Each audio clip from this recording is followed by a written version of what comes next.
Hello, everyone. I want to have a mystical conversation with you and with everyone. They're my favorite kind of conversations.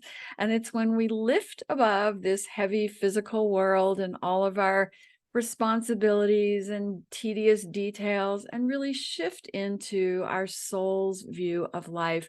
Soul meaning our higher self, our spirit, the consciousness within us that is greater than the physical body. We are all that first, and then we put on these bodysuits and come to Earth. And today I get to have a mystical conversation with a beautiful soul who's going to share her journey here in this lifetime. And she's now one of these spiritual healers and teachers on Earth. And I am Sue Frederick. I'm the author of several books, including my grief book, Bridges to Heaven, True Stories of Loved Ones on the Other Side. And I'm so excited because in June, I have a new book coming out called Through a Divine Lens, Practices to Quiet the Mind and Open the Heart. And that will have many soul regression stories in it because I'm a certified soul regression therapist. I'm also an ordained unity minister, which is an amazing thing. I'm so grateful that I was able to do it. It was quite the process and quite enlightening. And so I'm very happy to own that title. And I am an intuitive, and I've been working with clients for 20 years, coaching them through intuition, spiritual wisdom, and numerology, which is my gig. And I love helping grieving people understand that we always have access to our beautiful, beloved souls in the divine. And that brings me to my incredible guest today, and I'll read her bio. Sophia Mecum. She is a certified evidential medium, an intuitive healer, a Reiki master, and a shining light parent. And that means that she has a beautiful child in spirit. And she is the wife of her best friend of 31 years and a mom to 4 amazing children. And after the loss of her son, Xander, in 2019, when he was 14 years old, she found herself on a journey of healing and self-discovery, and her gifts became her focus and passion.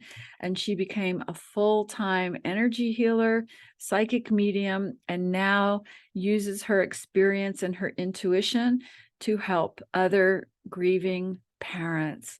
And she says her mission is to help as many people as possible through a unique combination of energy work, intuition, and mediumship, creating connection, healing, and hope for the future. Beautiful Sophia, say hello. Hello. Thanks for having me today. I feel honored. Well, if anybody's watching the YouTube version of this, I hope you can see what an angel she looks like. She looks like a total angel here. Oh, thank And she you. is. So, Sophia, I know a bit about your story, but I'm wondering if we could start by you starting at the moment. Tell us about your beautiful son, Xander, and kind of the moment of his transition, how that launched you on this part of your journey. Yes, absolutely. So back in November of 2019, we had a family business, and the kids would all take turns with me working on this business. It was a food truck. And this particular evening, it was my youngest daughter and myself. And we came home to Xander. He was off that day, and he had made us a beautiful dinner with burritos and some chips and salsa. And he was running around the house, just kind of talking and having fun. And we proceeded through the rest of the evening with, the nightly chores and just kind of going over schoolwork. And around 10 or 10:30, we're getting ready to shut it down. We had a really big weekend for work that night. And it wasn't moments after that, Xander and I had a brief conversation about school and about what the weekend would look like. And it was, probably about 30 seconds. We got up and he left before me, the room that we were in. And he left and went down the hallway to go into our room, our parents, or I guess our room. And we have a station in there where we'd plug in all of the devices. Well, this particular evening, I had this check in my spirit and my soul where they just had to get up and go follow Xander and go find him. Well, it wasn't seconds after that I had heard a gunshot. and Xander had taken his life, is what we had discovered. And my youngest daughter was at home with me. And honestly, we really couldn't process everything that took place because it just didn't make sense. Both of my boys are avid airsoft players and competitive players. So we assumed it was his, airsoft rifle going off because he had a game the next day. So as we proceeded through the night, I was on scene there and I asked my daughter, she had, found my son first. And I said, you need to go outside and here's what you need to do. Here's what your steps are. And I stayed with Xander for the remainder of those moments, which really felt like an eternity. I had 911 on the call and I proceeded to do CPR the best I could at that particular moment. And I knew it wasn't a time to really lose myself. I needed to pay attention. And I just remember that night going on. It was really, I felt like I was literally out of my body. And talking with 911, having them to get there just was not fast enough. And we just happened to live pretty far out of town as well. So trying to get, helicopters and stuff in, it was really intense. So as I was with the 911 operators on my phone, I was counting and doing CPR with Xander, and I could tell that that it just wasn't going to be. And Yeah. I told Xander at that moment, I said, honey, I love you with all my soul. I said, if you need to go, it's totally okay. I said, I'll come find you.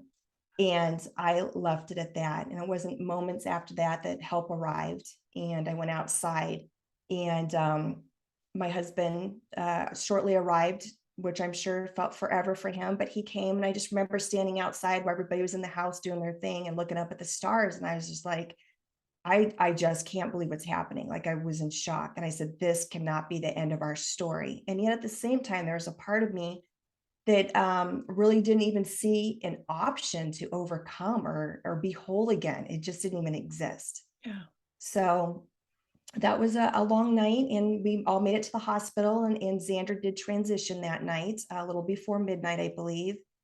And we remember leaving the hospital. It was myself, my husband, and my youngest daughter. And we left the hospital thinking, what was next? Like, what do you do? We've even never even left our children before, and I had to leave one behind. Right. So that was the start of a whole nother season of my life, really. Yeah. And was there a way that Xander began to communicate with you after that process, or how did that unfold? It did. So I would say that there was silence for a little while. Let's just say the first 5 to 6 days. And I have to say that was probably mostly me just really being numb to the whole Mhm. situation. Mhm. And we were in the process of moving. After we moved into a rental home, though, I started to feel like I needed to wake up a little bit out of this grogginess, is how I could explain it. Mhm. And I'm going to say probably 10 days into that journey, I started seeing different things. And those were birds. We love hummingbirds at our house.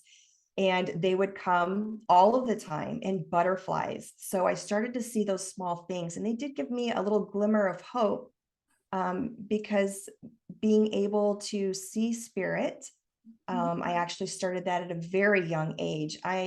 For myself, I don't believe that there's, death Mhm. except for the physical body. I believe it's just another transitioning Mhm. place for our spirit. So, it was 10 days in after I got those signs, I started kind of waking up, is how I would say. That's so beautiful. And I think one of the things, so many amazing things about your story, but one of them is that so quickly, Xander only crossed in 2019. And so quickly you were able to say, yes, I'm going to grieve. And yes, I'm going to have pain and sorrow because we walk in the physical as well as the divine. But I'm also going to start shifting into my role as a helper healer. And you told me that you remember the fork in the road that you Yes. came to in your grief. Do you want to share that? Yes, absolutely. So I'm going to say probably 6 to 7 months in, we were at our rental house, and I love getting up early. I get up at 3 a.m. and I love watching that sun come up. And I remember sitting on the couch that morning, and the sun was just about up, and I heard this inner voice in me And it said basically, are you going to stay here in this darkness, or are you going to stand back or go back into the light? Was the exact word, go back in the light. And I thought, the nerve, like, how would you even say that to me? The Um, nerve of you to tell yeah, me I got to get out of bed. like, wow. And I have always been a very light going, happy person my entire life. And this grief that I was feeling was so excruciating. It was almost too much for me and my body. So when I heard that inner voice, part of me was kind of like, don't tell me what to do. I'm feeling sorry for myself right now. But I got up off that couch and I remember looking for the outside door, and I went into the backyard and I stood underneath the sun and I looked up as if that was the light. And I said, here I am. What are you going to do? Oh, that is And such a beautiful story.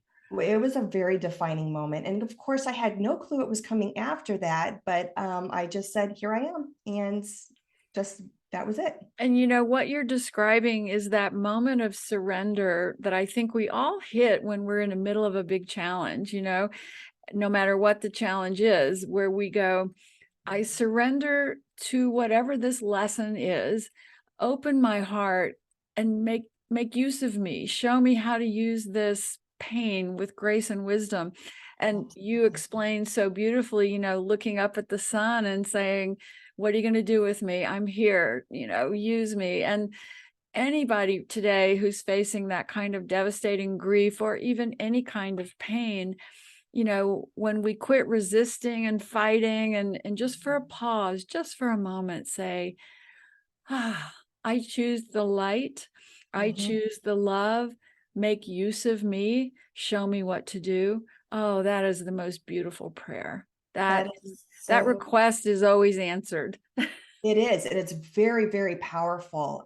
We are never disconnected from the light, regardless of how our life feels at the moment. If you want help, it's there. And I know that inner voice, that choice, right? We all have to make that choice sometimes. And I had to go through something horrible, but I was willing to trade the pain for something purposeful and amazing. And I love it that you do talk about that choice, because everything here on earth is free will. I mean, I believe we do come in with a big soul mission. All of us have a great potential here that we want to accomplish. And yet every second of every moment of every day is a free will choice.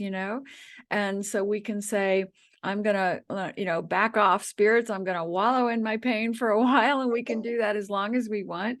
But I really do believe the human spirit is so powerful, and we are so guided, even when we're trying to ignore that guidance, that there's always a moment where the light breaks through and Yes. where we're able to say, okay, tell me what it is I'm supposed to do with this pain to be better and to be in the light and to be in the love. And you describe that. So how did you then, in the midst of all that pain? And by the way, you told me that you had quite an ability as a young girl to see spirit. So talk about that.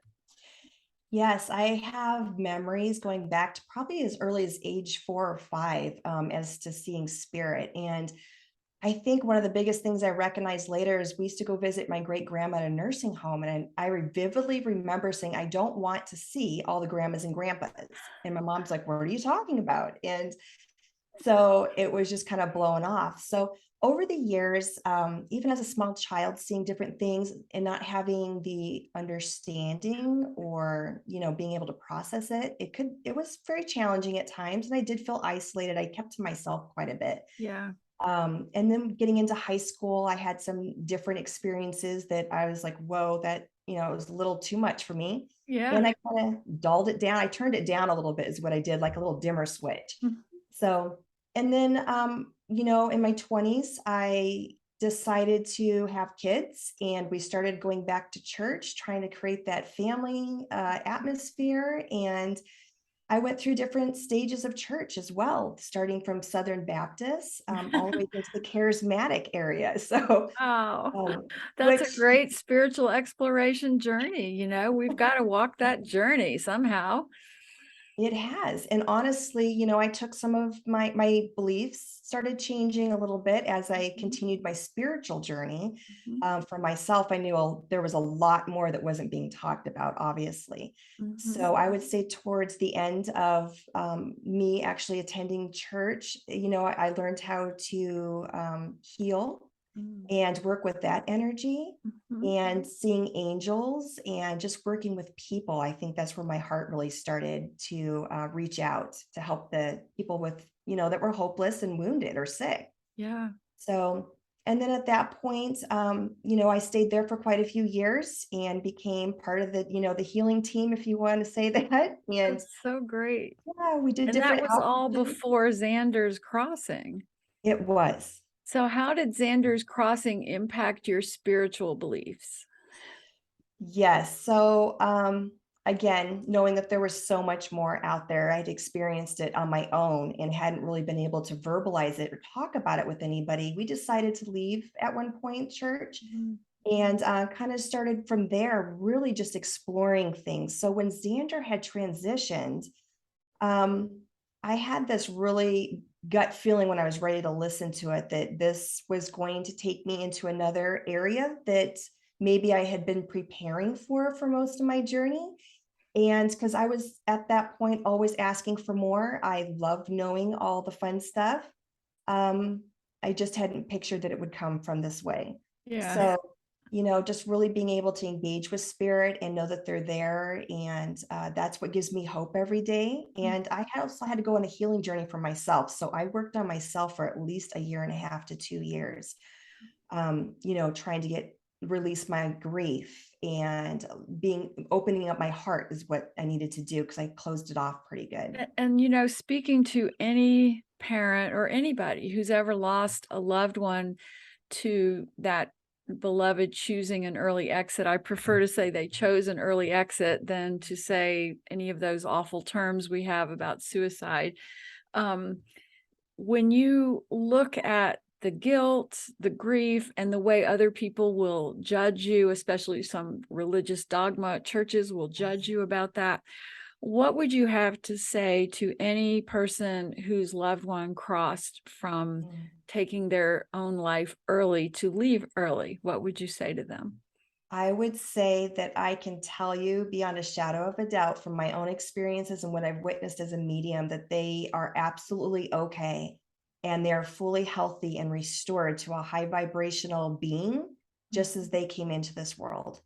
And I would encourage you to maybe start searching for answers if you have questions and, be open to different things to explore. Because to be honest, people just say things that they've been taught. It's almost a regurgitation type thing.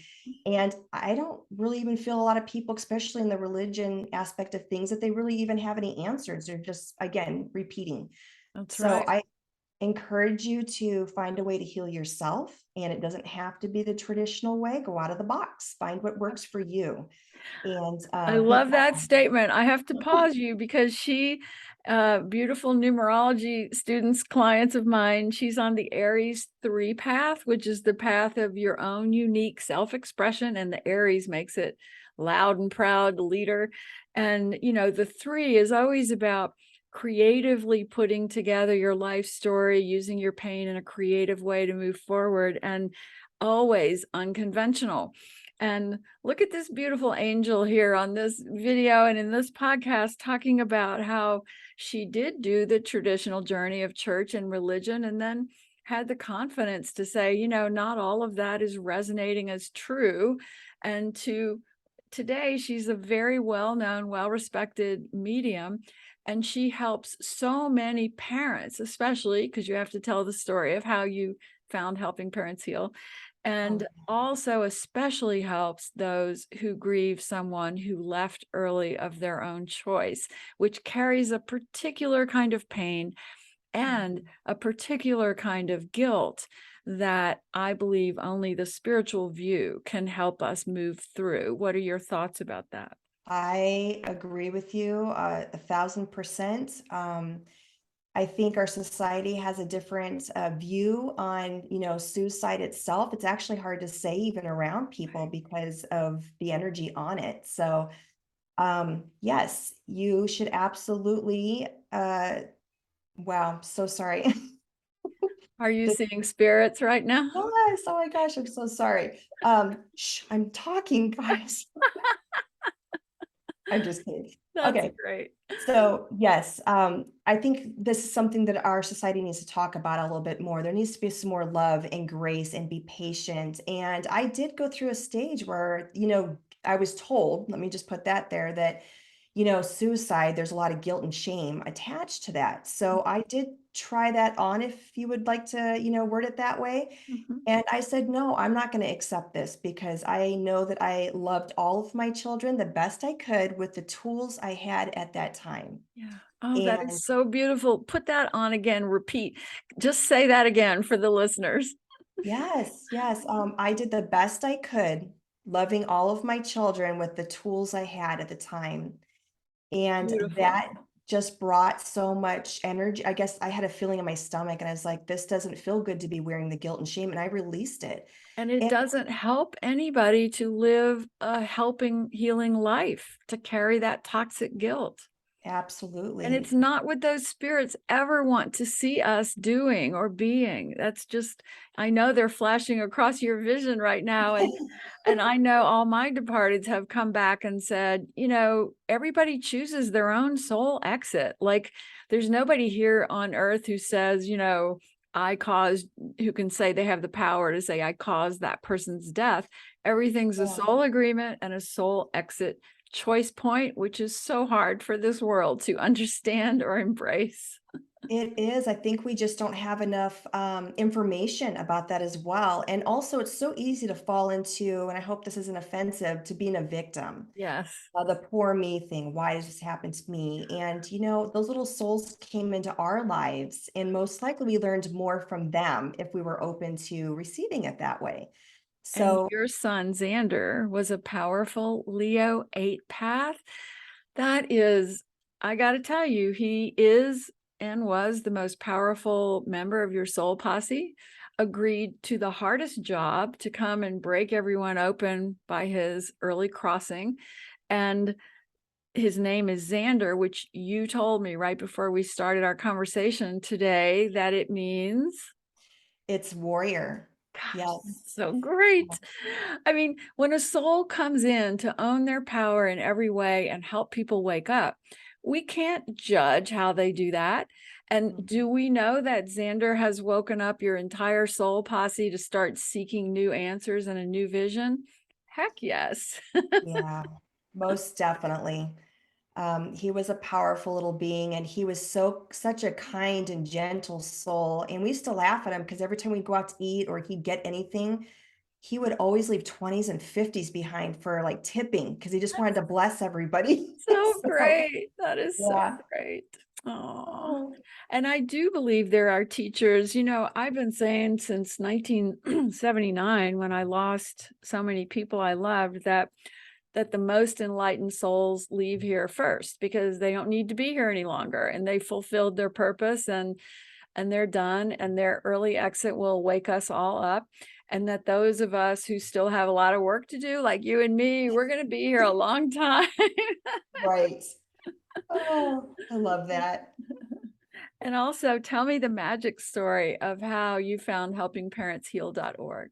Oh, yes. Oh my goodness. Okay, so I was in my office one day and I just turned on the computer and I heard this, voice and it was like shining light. And I love shiny things, so that's like one of my words.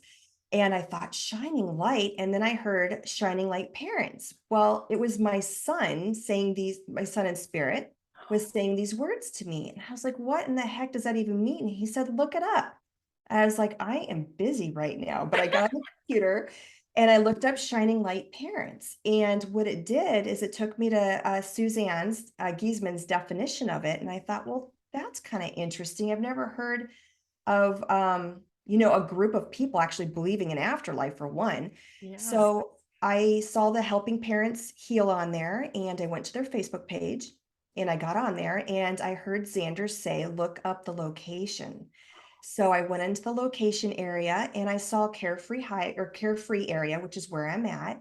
I thought, no way. And so I clicked on it and Carol Allen popped up and he said, you Ah, need to email her. And I said, I am not going to email her. What am I going to say? And so I kind of made a little joke. I'm like, hi, my name is Sophie and my kid transitioned. And then what? So I ignored him for 3 or 4 days. And then he's our funny guy. He was always dancing. So I kept seeing images of him dancing for like days and going, mom, mom, mom. that's so So great.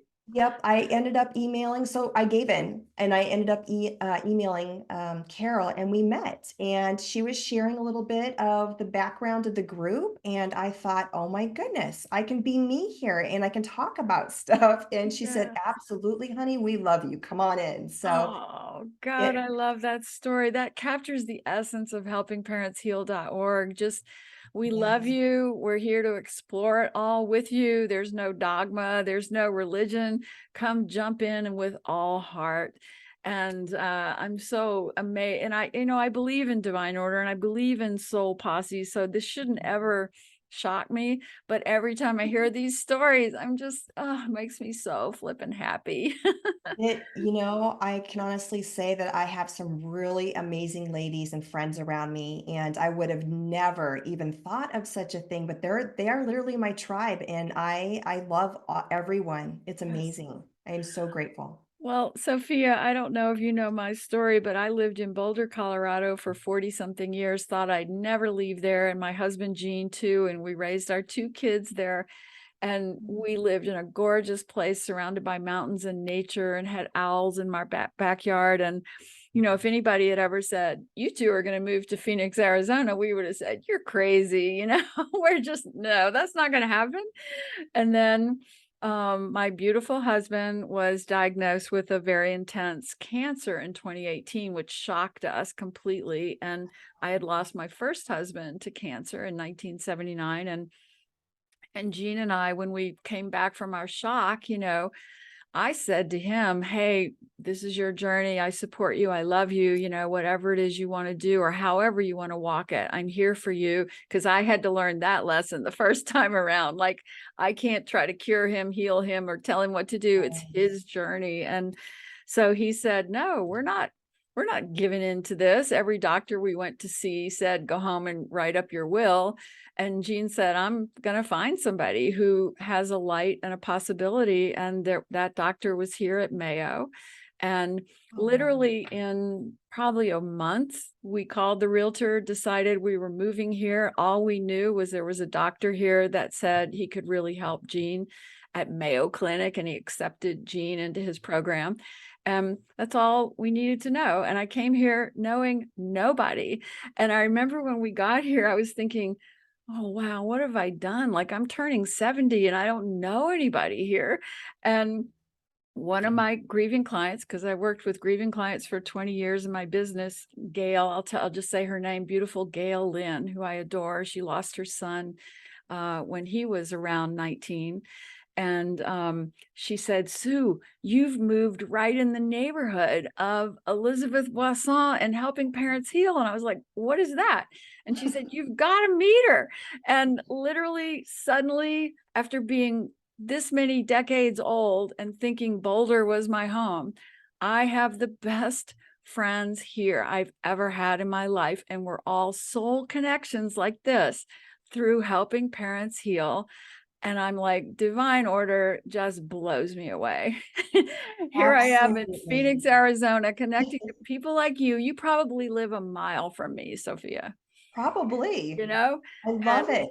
like, there's such a divine order. We're saying to anybody who's listening, if you ever feel lost and afraid, and especially if you have to move somewhere and you're not sure how you'll find your people, again, go back to that moment where you open your heart, you call Yeah. in the light, and you just say, I'm here. Connect me to my heartfelt connections, my soul posse. I surrender what I think I know, open my heart and connect me.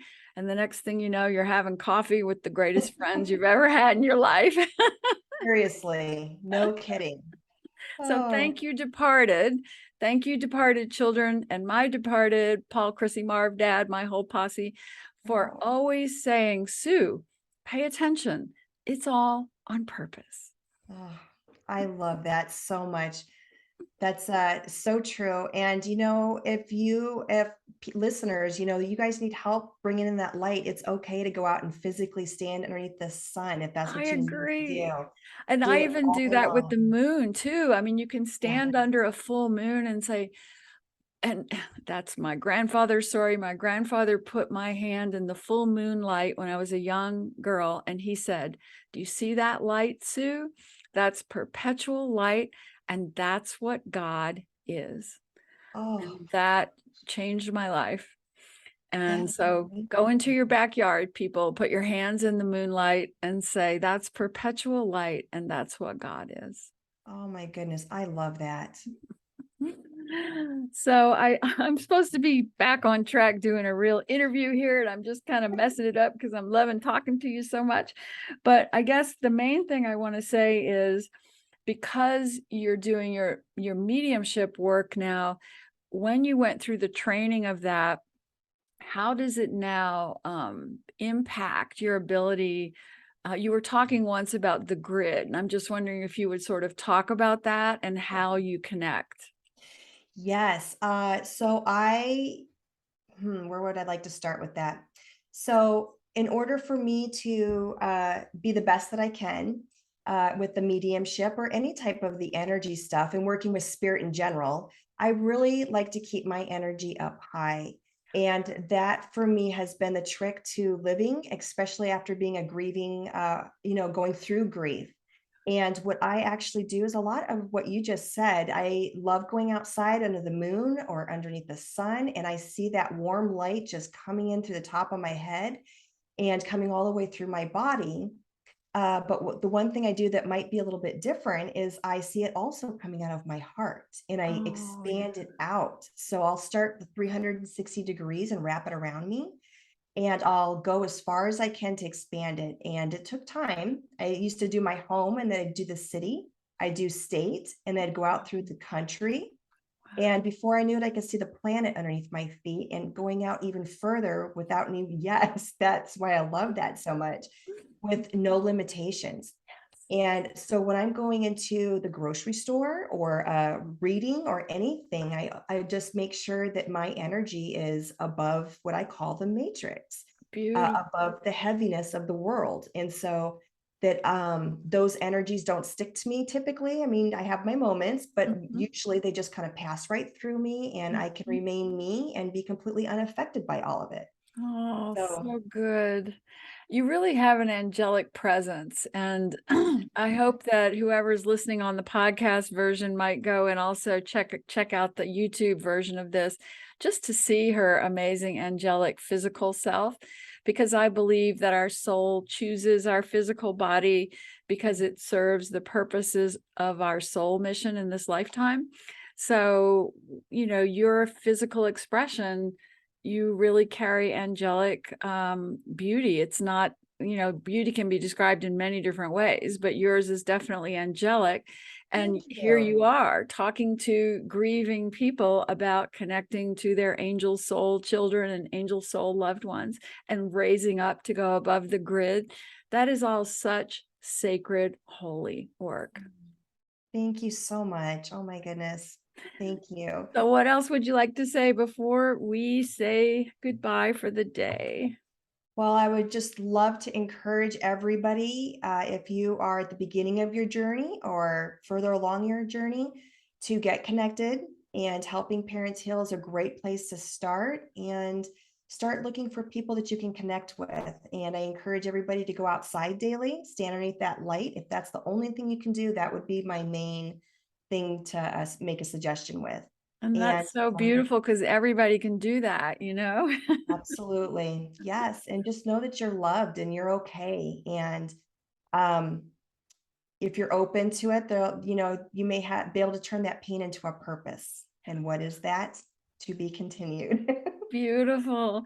And so go to her website, which is sophiamecum.com. Is that correct?